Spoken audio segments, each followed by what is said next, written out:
आरो फैबाय थानाय 5 तारिखआव हाग्रामा महिलारी सारा जिहेतु जोंनि बिटिसिनि चिफ हिसाबै समायखिरा लागोन सिएम नङा हानजाया रायजो राजानिसिम जोङो मोनसे खोथा होदोंमोन इलेक्शननि केम्पेइननि समाव गोबां खोथा बुंनाय जादोंमोन जों बेफोरखौ दायो मावफुंनो थाखाय रायजो राजाया जोंनो सुबिदा एसिडल' हाबदों जोंनि भारतनि संबिधानावहाय बेबायदि माने गोबां माने मेजर इस्युफोरा माने बिटिसि सृष्टि जानायनि उनावसो जाखादों बिटिसिनि गासै रायजो राजानिसिम दुर्गा फुजानि गाहाम हामलायथिखौ बावहरबाय आरो बेजों लोगोसे बिपिएफखौ बिराद बुरजा सिटआवहाय माने देरहाहोनायनि थाखाय जोंनि बिटिसिनि रायजो राजा बिथांमोनखौ आङो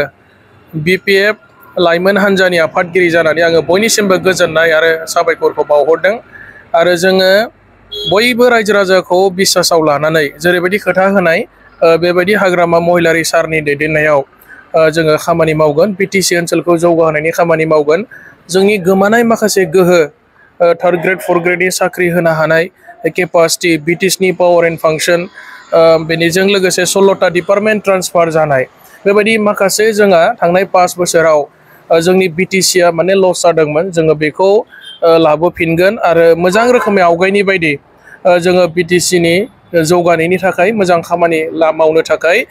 बिपिएफ हान्जाया रायजो राजानिसिम जोङो मोनसे खोथा होदोंमोन इलेक्शननि केम्पेइननि समाव गोबां खोथा बुंनाय जादोंमोन जों बेफोरखौ दायो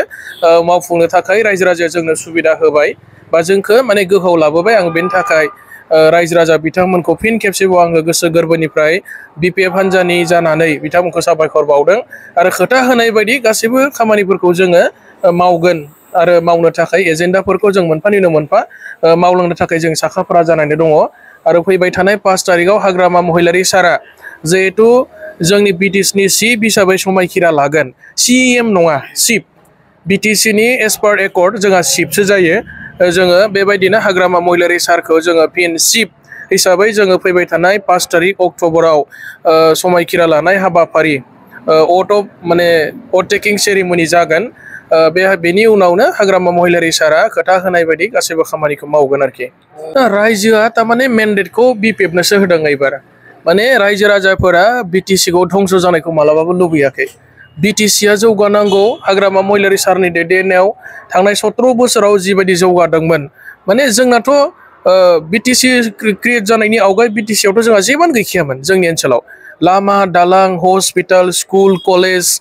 जोङो माने इउनिभार्सिटि मोनबाय बिटिसि माने जानायनि गेजेरजों बर' रावा 8 सिडुलाव हाबदों जोंनि भारतनि संबिधानावहाय बेबायदि माने गोबां माने मेजर इस्युफोरा माने बिटिसि सृष्टि जानायनि उनावसो जाखादों दा बे खोथाफोरखौ माने जोंनि इन्टेलेक्चुयेल लेभेलनि लोगोसे रायजो राजा जोंनि स्टुडेन्ट जोंनि इयुथ्सफोरा माने बे खोथाफोरखौ बयबो दिनैनि तारिखआव माने बिटिआर आरो बिटिसि बे मोननै डिफारेन्सखौ बुजिनानै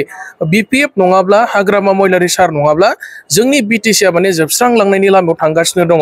आरो बर'फ्रा माने पलिटिकेलि जोङो माने साप्रेस माने सोरजोंबा गादब जानो थांगासिनो दङ नामा बे खोथाखौ माने जोंनि दानि यां जेनेरेसनफ्रा मोनदांनानै माने हाग्रामा सारखौ नांफिनगौ बिपिएफखौ नांफिनगौ आरो बिटिसिया माने सानफ्रोमबो बर'नि पलिटिकेल पार्टिजों सालायजाथों